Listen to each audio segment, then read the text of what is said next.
5-ാം ശതകത്തിലാണ് നമ്മളിപ്പോൾ. ഇന്ന് നമുക്ക് ദേവിയുടെ 424 മുതൽ 458 വരെയുള്ള നാമങ്ങൾ 91 മുതൽ 99 വരെയുള്ള ശ്ലോകങ്ങളിൽ കൂടി മനസ്സിലാക്കാം. 91-ാം ശ്ലോകം.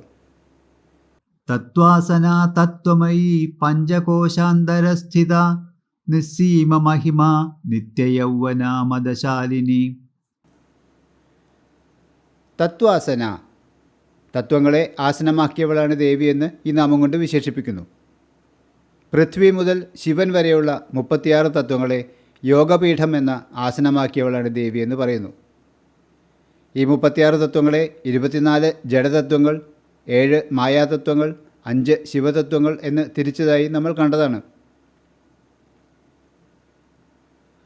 തത്വമയി, ഈ നാമം 3 കാണണം.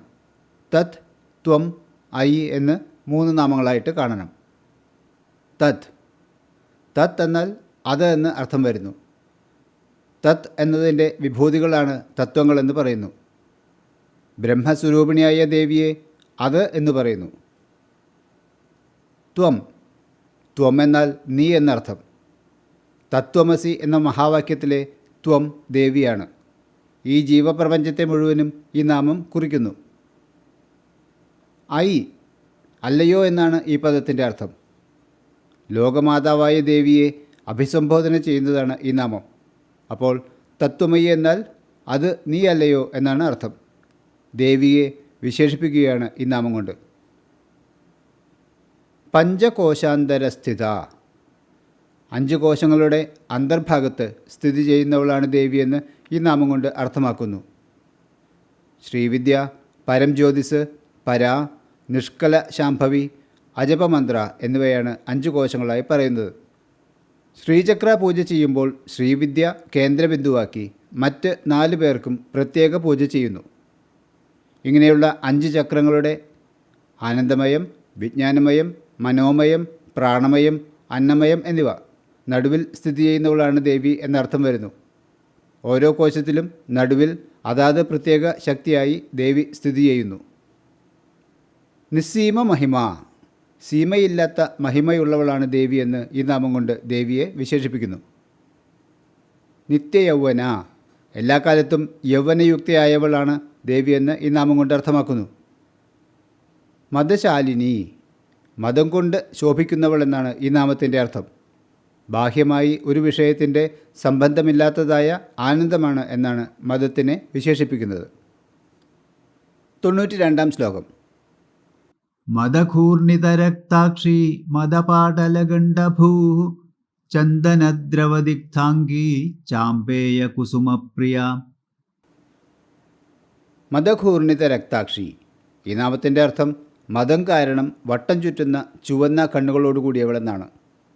ആനന്ദത്താൽ കണ്ണുകൾക്ക് ചുവന്ന നിറമുണ്ടാകുമെന്ന് പറയുന്നു. അപ്പോൾ ആനന്ദത്തിൻ്റെ അധികം മൂലം ബാഹ്യവിഷയങ്ങളിൽ വിമുഖയായ ദേവി എന്നാണ് ഈ നാമത്തിൻ്റെ വിശേഷണം. മദ്യപാനം കൊണ്ടും കണ്ണുകൾ ചുവക്കുന്നത് സാധാരണമാണ്. കാദംബരി പ്രിയയായ ദേവി മധുപാനത്താൽ ബാഹ്യവിഷയങ്ങളിൽ ശ്രദ്ധ കേന്ദ്രീകരിക്കാനാവാത്തവളാണ് എന്ന് നാം നേരത്തെ കണ്ടതാണ്. മദപാടല ഗണ്ഡഭൂ, മതം കൊണ്ട് ശ്വേതരക്തമായ കവിൾത്തളങ്ങളോടുകൂടിയവൾ, സന്തോഷത്താൽ കവിൾ തുടുത്തവൾ, കസ്തൂരിക്കുറിയിട്ട് പാതിരിപ്പൂവ് കാതിലണഞ്ഞ് ശോഭിക്കുന്നവൾ എന്നൊക്കെ ഈ നാമത്തിന് അർത്ഥം കാണുന്നു. ചന്ദനദ്രവദിഗ്ധാംഗി, ചന്ദനച്ചാറ് പൂശിയ അംഗങ്ങളോട് കൂടിയവളാണ് ദേവിയെന്ന് ഈ നാമത്തിൽ ദേവിയെ വിശേഷിപ്പിക്കുന്നു. ദേഹത്തിന് കുളിർമയും ശോഭയും നൽകുവാനാണ് ചന്ദനം പൂശുന്നത്. ചാമ്പേയ കുസുമപ്രിയ, ചെമ്പകപ്പൂവ് ഇഷ്ടമായവളെന്നാണ് ഈ നാമം ദേവിയെ വിശേഷിപ്പിക്കുന്നത്. 93-ാം ശ്ലോകം. കുശലാ കോമളാകാരാ കുരുകുല്ലാ കുളേശ്വരി കുളകുണ്ടാലയാ കൗളമാർഗ തൽപര സേവിത. കുശല, ഈ നാമത്തിനെ പല രീതിയിൽ വ്യാഖ്യാനിച്ചു കാണുന്നു. കുശാൻ ലാതി എന്ന്, കുശം ലാതി എന്ന്, കുശല എന്ന്, കൂടാതെ കുശാത്ത് ലാതി എന്ന്. ഏത് പ്രവൃത്തിയും സമർത്ഥമായി ചെയ്യുന്നവളെന്ന് ആദ്യത്തേതിനും, ജലം അല്ലെങ്കിൽ കുശം സ്വീകരിക്കുന്നവൾ അതായത് ലാതി, എന്ന് രണ്ടാമത്തേതിനും കുൽസിതമായ ചന്ദ്രനേക്കാൾ ശോഭയുള്ളവളെന്ന് മൂന്നാമത്തേതിനും കെടുതികളിൽ നിന്ന് രക്ഷിക്കുന്നവളെന്ന് നാലാമത്തേതിനും അർത്ഥം പറയുന്നു. കോമളാകാര, കോമളമായ ആകൃതിയോടുകൂടിയവളാണ് ദേവിയെന്ന് ഈ നാമത്തിൽ വിശേഷിപ്പിക്കുന്നു. കുരുകുല്ല, കുരുകുല്ല എന്നത് ശ്രീപുരത്തിലെ ചിത്ത് സാലത്തിൻ്റെയും അഹങ്കാര സാലത്തിൻ്റെയും ഇടയിലുള്ള വിമർശമയ വ്യാപിയെ രക്ഷിക്കുന്ന ദേവീ ചൈതന്യമാണത്രേ.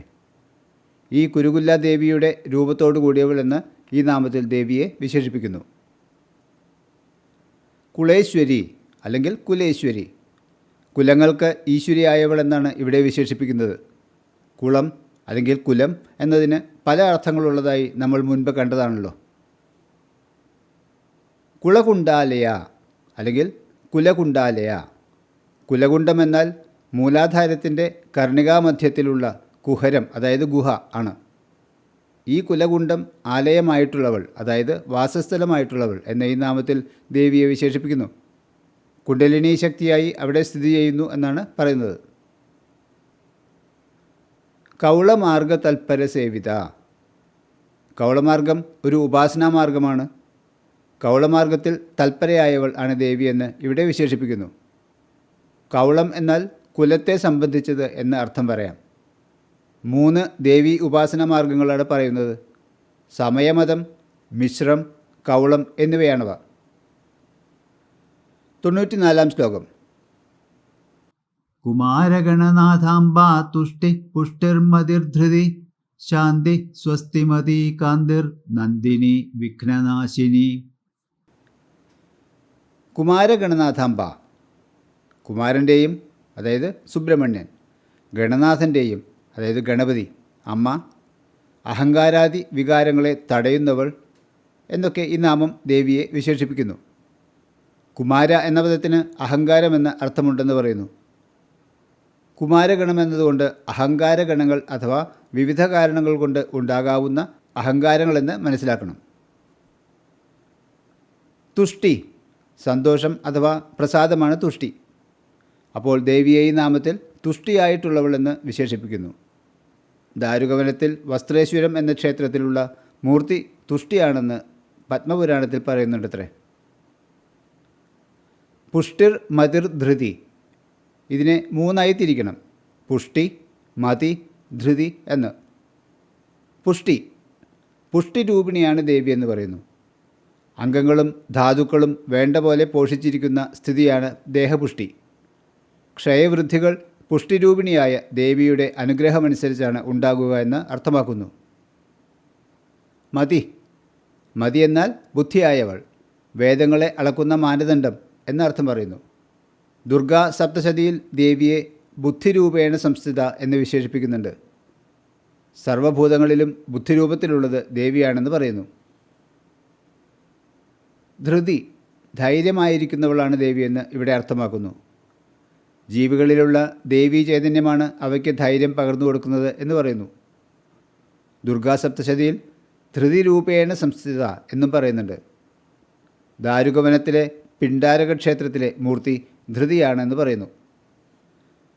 ശാന്തി, മനഃശാന്തിയുടെ മൂർത്തീകരണമാണ് ദേവിയെന്ന് ഈ നാമത്തിന് അർത്ഥം വരുന്നു.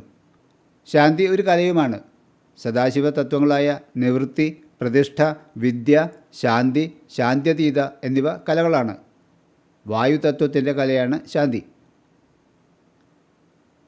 സ്വസ്തിമതി, സു എന്നും അസ്ഥി എന്നും കൂട്ടിയാൽ സ്വസ്തി, അതായത് ശോഭനമായ സത്ത്. അതുകൊണ്ട് ദേവി ശോഭനമായവളാണ് എന്ന് പറയുന്നു. സ്വസ്തി എന്ന പദത്തിന് ആശിസ്, ക്ഷേമം, പാപരഹിതം, പുണ്യം, മംഗളമെന്നും അർത്ഥം വരുന്നുണ്ട്. ഇവയെല്ലാം ദേവിക്ക് ചേരുന്നവ തന്നെയാണ്. കാന്തിർ നന്ദിനി, ഇത് 2 നാമങ്ങളാണ്, കാന്തി എന്നും നന്ദിനി എന്നും. കാന്തി ഇച്ഛാശക്തി സ്വരൂപിണിയെന്നും ചന്ദ്രൻ്റെ ഒരു കലയെന്നും കാന്തി തന്നെ ആയവളെന്നും ഒക്കെ ഈ നാമത്തിന് അർത്ഥം കാണുന്നു. ദേവിയുടെ ശോഭയിലാണ് മറ്റെല്ലാം ശോഭിക്കുന്നത് എന്നാണ് പറയുന്നത്. നന്ദിനി, ദേവിയെ ഈ നാമം കൊണ്ട് ആനന്ദസ്വരൂപിണി, കാമധേനുവിൻ്റെ പുത്രി, ഗംഗാദേവി, വിഷ്ണുമായിയായി നന്ദഗോപഗൃഹത്തിൽ ജനിച്ചവൾ എന്നൊക്കെ വിശേഷിപ്പിക്കുന്നു. കാമധേനുവിൻ്റെ മകളാണ് നന്ദിനി. ഹിമാലയത്തിൽ നിന്ന് പുറപ്പെടുന്ന ഗംഗാനദിക്കും നന്ദിനി എന്ന് പേരുണ്ട്. നന്ദഗോപരുടെ പുത്രിയായതിനാൽ ദേവി നന്ദിനിയായി. വിഘ്നനാശിനി, എല്ലാ വിഘ്നങ്ങളെയും തീർക്കുന്നവളാണ് ദേവിയെന്ന് ഈ നാമം കൊണ്ട് വിശേഷിപ്പിക്കുന്നു. 95-ാം ശ്ലോകം. തേജോവതി ത്രിനയനാ ലോലാക്ഷി കാമരൂപിണി മാലിനി ഹംസിനി മാതാ മലയാചലവാസിനി. തേജോവതി, പ്രകൃഷ്ടമായ തേജസ്സുള്ളവൾ, വളരെയധികം വീര്യമുള്ളവൾ, വളരെയധികം പ്രഭാവമുള്ളവൾ എന്നൊക്കെ ഈ നാമത്തിൽ ദേവിയെ വിശേഷിപ്പിക്കുന്നു. എല്ലാ ജ്യോതിസുകൾക്കും തേജസ് നൽകുന്നത് ദേവിയാണ്. ഒരു തേജോഗോളത്തിനും അതുകൊണ്ട് ദേവിയുടെ മുൻപിൽ പ്രഭയില്ല. ത്രിനയന, ഈ നാമത്തിൻ്റെ അർത്ഥം 3 തൃക്കണ്ണുകളുള്ളവൾ, വൗഷഡ് മന്ത്രമായവൾ, 3 മാർഗങ്ങളുള്ളവൾ എന്നൊക്കെയാണ്. സൂര്യൻ, ചന്ദ്രൻ, അഗ്നി എന്നിവയാണ് ദേവിയുടെ 3 കണ്ണുകൾ. സൂര്യരൂപമായ വലത്ത് കണ്ണ് പകലിനെയും ചന്ദ്രരൂപമായ ഇടത്തു കണ്ണ് രാത്രിയെയും സൃഷ്ടിക്കുന്നു.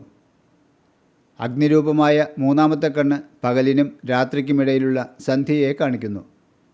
അഗ്നിയിൽ ഹോമിക്കുന്ന ആഹുതികളിൽ വൗഷഡ് എന്നതിന് ത്രിനയന എന്ന അർത്ഥമുണ്ടത്രേ. അതുകൊണ്ട് ദേവി ആ മന്ത്രത്തിൻ്റെ രൂപത്തിലുള്ളവളാണ് എന്ന് പറയുന്നു. ത്രി എന്നും നയ എന്നും പദം മുറിച്ചാൽ 3 മാർഗങ്ങൾ എന്ന അർത്ഥം എടുക്കാം. ഉത്തരമാർഗം, ദക്ഷിണമാർഗം, ബ്രഹ്മമാർഗം ഇവയാണ് 3 മാർഗങ്ങളായിട്ട് പറയുന്നത്. ഉപാസകരുടെ യോഗ്യത അനുസരിച്ച് ദേവി അവരെ ഈ മാർഗങ്ങളിൽ കൂടി നയിക്കുന്നു എന്ന് പറയുന്നു. ലോലാക്ഷി കാമരൂപിണി, ലോലാക്ഷികളിൽ കാമരൂപിണിയായിരിക്കുന്നവൾ, യോഗീശ്വരി എന്നൊക്കെ ഈ നാമം കൊണ്ട് ദേവിയെ വിശേഷിപ്പിക്കുന്നു. മാലിനി, ദേവി സദാ പുഷ്പമാല അണിഞ്ഞിരിക്കുന്നതുകൊണ്ട് മാലിനി എന്ന് വിളിക്കുന്നു. മാലിനി ത്രിപുരസുന്ദരിയുടെ സഖിയുമാണ്. 7 വയസ്സുള്ള ബാലികയെയും മാലിനി എന്ന് വിളിക്കുന്നു. മാലിനി ഒരു വൃത്തവുമാണ്. ഹംസിനി, പരമഹംസപദം എത്തിയ യോഗികൾ ഹംസന്മാരെന്ന് പറയുന്നു. അങ്ങനെയുള്ള ഹംസന്മാരിൽ നിന്ന് വ്യത്യസ്തയല്ലാത്തവളാണ് ദേവിയെന്ന് ഈ നാമം കൊണ്ട് അർത്ഥമാക്കുന്നു. ഹംസത്തിൻ്റെ ഗുണമുള്ളവളാണെന്നും അർത്ഥം കാണുന്നു. പാലും വെള്ളവും വേർതിരിക്കാൻ ഹംസത്തിന് കഴിവുണ്ട് എന്നർത്ഥമാക്കുന്നു. അജപഗായത്രിയിലെ മന്ത്രസ്വരൂപിണിയാണ് ദേവി എന്നും ഇവിടെ അർത്ഥമാക്കുന്നു. മാതാ, ജഗന്മാതാ, മാതൃകാസ്വരൂപിണി, നിത്യാദേവി, ലക്ഷ്മി ബീജം എന്നാണ് മാതാ എന്ന നാമം കൊണ്ട് ദേവിയെ വിശേഷിപ്പിക്കുന്നത്. മലയാചലവാസിനി, മലയാചലത്തിൽ വസിക്കുന്നവളാണ് ദേവിയെന്ന് ഈ നാമം കൊണ്ട് അർത്ഥമാക്കുന്നു. 95 ശ്ലോകങ്ങളിൽ കൂടി 458 നാമങ്ങൾ നമ്മൾ മനസ്സിലാക്കി. നമുക്ക് ഇന്നത്തെ 5 ശ്ലോകങ്ങൾ ചൊല്ലാം. തത്വാസനാ തത്വമയീ പഞ്ചകോശാന്തരസ്ഥിത നിസ്സീമ മഹിമ നിത്യയൗവനാ മദശാലിനി മദഘൂർണിതരക്താക്ഷി മദപാടലഗണ്ഡഭൂ ചന്ദനദ്രവദിഗ്ധാംഗീ ചാമ്പേയ കുസുമപ്രിയ കുശലാ കോമളാകാരാ കുരുകുല്ലാ കുളേശ്വരി കുളകുണ്ടാലയാ കൗളമാർഗതൽപരസേവിത കുമാരഗണനാഥാംബാ തുഷ്ടി പുഷ്ടിർമതിർധൃതി ശാന്തി സ്വസ്തിമതി കാന്തിർ നന്ദിനി വിഘ്നനാശിനി തേജോവതി ത്രിനയനാ ലോലാക്ഷി കാമരൂപിണി മാലിനി ഹംസിനി മാതാ മലയാചലവാസിനി. 96 മുതൽ 100 വരെയുള്ള നാമങ്ങൾ അടുത്ത വീഡിയോയിലൂടെ മനസ്സിലാക്കാം. ഇതുവരെ നിങ്ങൾ ഈ ചാനൽ സബ്സ്ക്രൈബ് ചെയ്തിട്ടില്ലെങ്കിൽ ഇപ്പോൾ തന്നെ സബ്സ്ക്രൈബ് ചെയ്യുവാനും നോട്ടിഫിക്കേഷൻ ബട്ടൺ ക്ലിക്ക് ചെയ്യുവാനും മറക്കരുത്.